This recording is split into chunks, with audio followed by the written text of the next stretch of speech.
আরে বাটি বন্ধুরা শোন, সেই সকালবেলা থেকে রাত পর্যন্ত পেটের ভিতরে কি যে উৎসব চলতেছে সেটা না দেখাইলে তোরা বিশ্বাস করবি না। চল তোকে একেবারে শুরুতেই দেখাই। দুপুরের জন্য বাজারে ইলিশ মাছ আনছিলাম, সেই রূপালি ইলিশ।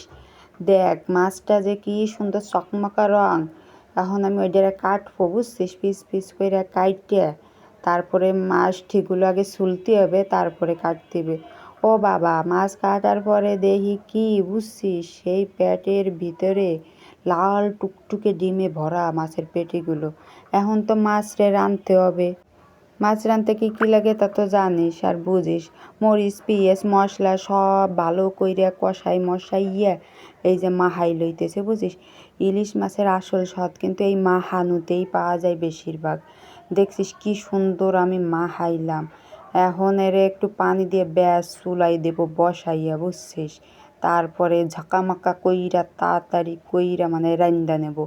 আর ইলিশ মাছের ঘিরানে ঘর একেবারে বইরে যাচ্ছে, পেট তো অর্ধেকে আমার বইরে গেছে। দুপুরে জমজমাট খাওয়া দাওয়া হলো। এবার তো বিকেলের জন্য পেটের ভিতরে খালি কামড়াইতেছে কি খাওয়া যায় ভাবতেছি বুঝছিস। এরপরে মনে পড়লো একটা স্যান্ডউইচ অর্ডার দিয়ে দিই। তারপর তো দিয়ে দিলাম গরম গরম চিজ আর স্যান্ডউইচ চলে আসলো বাসায়, অর্ডার দিয়েছিলাম বুঝছিস।